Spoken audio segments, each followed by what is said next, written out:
Hello viewers, நான் அனிதா. இன்னைக்கு நம்ம பார்க்க போறது 12th standard max chapter 1 applications of matrices and determinants exercise 1.4ல second sum. இப்போ question என்ன கொடுத்திருக்காங்கன்னு பாத்தீங்கன்னா, in a competitive examination 1 mark is awarded for every correct answer கொடுத்திருக்காங்க, while 1/4 mark is deducted for every wrong answer கொடுத்திருக்காங்க. இந்த student வந்து 100 கொஸ்டினும் answer பண்ணிருக்காங்க, 80 marks எடுத்திருக்காங்க. ஆனா how many questions did he answer correctlyன்றது தெரியாது. ஸோ யூசிங் கிராமர்ஸ் ரூல் வந்து இந்த ப்ராப்ளம் நம்ம சால்வ் பண்ணோம். அப்போ ஃபர்ஸ்ட் வந்து ஒரு எக்ஸாம் அட்டென்ட் பண்ணுறீங்கன்னு வச்சுக்கோங்களேன், 50 கொஸ்டின்ஸ் வந்திருக்கு, அதில் 25 நீங்கள் கரெக்டாக எழுதுறீங்க, 25 நீங்கள் ராங்காக எழுதுறீங்க. ஸோ அப்போ மொத்தமாக எத்தனை கொஸ்டின்ஸ் இருக்கு? 50 கொஸ்டின்ஸ் இருக்கு இல்லையா? ஸோ வந்து கரெக்டான கொஸ்டின் பிளஸ் ராங்கான கொஸ்டின் தான் உங்களுக்கு டோட்டல் நம்பர் ஆஃப் கொஸ்டின்ஸ் கொடுக்குது இல்லையா? அப்படி பார்க்கும்போது let X be the number of questions answered correctly அப்படின்னு நம்ம எடுத்துக்கலாமா? ஏன்னா நமக்கு எவ்வளவு கொஸ்டின்ஸ் கரெக்டா ஆன்சர் பண்ணிருக்காங்கன்றது தெரியாது. ஸோ அதை எக்ஸ் நம்ம எடுத்துக்கலாம். அதே மாதிரி ஒய் வந்து let Y be the number of questions answered ராங்லின்னு நம்ம எடுத்துக்கலாமா? ஸோ இப்போ கரெக்டா எழுதியிருக்க கொஸ்டினும் ராங்கா எழுதியிருக்க கொஸ்டினும் சேர்த்தா நமக்கு மொத்த கொஸ்டின் எவ்வளோன்னு தெரியும் இல்லையா? ஸோ 100 கொஸ்டின்ஸ் இங்கே மொத்த கொஸ்டின்ஸ் கொடுத்துருக்காங்க. நமக்கு கரெக்டாக எழுதிருக்க கொஸ்டின் தெரியாது, ராங்காக எழுதிருக்க கொஸ்டின் தெரியாது. ஸோ ரெண்டுத்தையும் ஆட் பண்ணால் டோட்டல் நம்பர் ஆஃப் கொஸ்டின்ஸ் கிடைக்கும். இதுதான் ஈக்குவேஷன் 1. செகண்ட் ஈக்குவேஷன் எப்படி எடுக்கலாம்னு பார்த்தா 1 mark is awarded for every correct answer கொடுத்துருக்காங்க. இங்கே கரெக்ட் கொஸ்டினுக்கு வந்து நம்ம எக்ஸ்ன்னு எடுத்திருக்கோம் இல்லையா? ஸோ 1 மார்க் வந்து அவார்ட் பண்ணியிருக்காங்கன்றதுனால 1 into x அப்படின்னு நம்ம எடுத்துக்கலாம். while 1/4 mark is detected கொடுத்திருக்காங்க. detectedனா reduce பண்ணிருக்காங்க இல்லையா? so minus நம்ம எடுக்கலாம். so minus 1/4 into for every wrong answer அப்படின்னு சொல்லி கொடுத்திருக்காங்க இல்லையா? so wrong answer நம்ம என்னன்னு எடுத்திருக்கோம்? இங்க y-ன்னு எடுத்திருக்கோம். so minus 1/4 y is equal to and the student எடுத்திருக்க மார்க் எவ்வளோ? 80 மார்க்ஸ். so 80 இதை வந்து நம்ம ஈக்குவேஷன் 2 வச்சுக்கலாம். இப்போ கிராமர்ஸ் ரூல் யூஸ் பண்ணி சால்வ் பண்ண சொல்லியிருக்காங்க. இந்த ஈக்குவேஷன் நம்ம ரீரைட் பண்ணலாம். x plus y is equal to 100. இது ஓகே அப்படியே இருக்கு.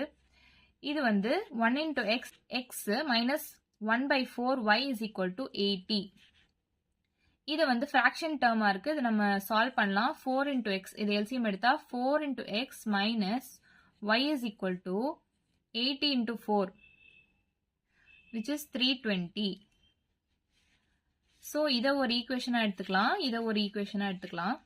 கிராமர்ஸ் ரூல் படி பார்த்தா x is equal to delta x by delta, y is equal to delta y by delta நமக்கு தெரியும் இல்லையா? இங்க டெல்டான்றது டிட்டர்மினன்ட்டோட வேல்யூ அண்ட் இது வந்து must not be equal to 0 நமக்கு தெரியும் இல்லையா?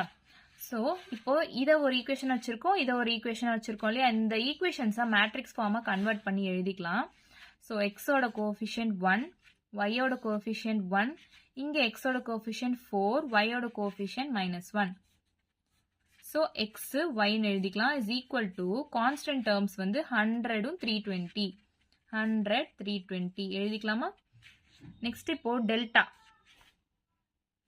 இங்க டெல்டான்றது டிட்டர்மினன்ட் வேல்யூ தானே? So delta is equal to இந்த டேர்ம்க்கு நம்ம டிட்டர்மினன்ட் எடுக்கணும். 114 -1 which is equal to 1 into -1 வந்து -1 minus 4 into 1 வந்து 4 which is equal to -5. இது வந்து is not equal to 0. அப்ப நமக்கு x வேல்யூ கண்டுபிடிக்கலாம், y வேல்யூ கண்டுபிடிக்கலாம். நெக்ஸ்ட் நம்ம del x கண்டுபிடிக்கணும். so delta x is equal to xல இருக்க டேர்மை நம்ம கான்ஸ்டன்டால ரீப்ளேஸ் பண்றோம். 100 320 y டேர்ம் அப்படியே தான் எழுதுறோம். 1 -1. so இதுக்கு டிட்டர்மினன்ட் எடுத்தோம்னா 100 into -1 minus 100 minus 320 into 1 320. so minus 420 வருதா? டெல்டா y நம்ம கண்டுபிடிக்கலாம். டெல்டா yனா இந்த டேர்ம் அப்படியே தான் எழுதுவோம். 14 இந்த டேர்ம் பதிலா கான்ஸ்டன்ட் எழுதுறோம். 100 320. so 1 into 320 320 minus 4 into 100 400 which is equal to minus 80. So இப்போ டெல்டா எக்ஸ் டெல்டா ஒய் எல்லா வேல்யூ நமக்கு தெரிஞ்சிருச்சு. இதை வச்சு நம்ம கிராமர்ஸ் ரூல் யூஸ் பண்ணி எக்ஸோட வேல்யூ ஒய்யோட வேல்யூ கால்குலேட் பண்ணலாம். ஸோ டெல்டா எக்ஸ் என்ன கொடுத்துருக்காங்க? -420 நம்ம கண்டுபிடிச்சிருக்கோம். டிவைடட் பை டெல்டாவோட வேல்யூ -5. ஸோ சால்வ் பண்ணோன்னா 5 8s are 40, 5 4s are 20. இந்த மைனஸ் மைனஸ் கேன்சல் ஆகிடும். So X is equal to 84 வருது. Similarly y is equal to delta y ஓட வேல்யூ என்னது மைனஸ் 80 டிவைடட் பை டெல்டாவோட வேல்யூ மைனஸ் 5.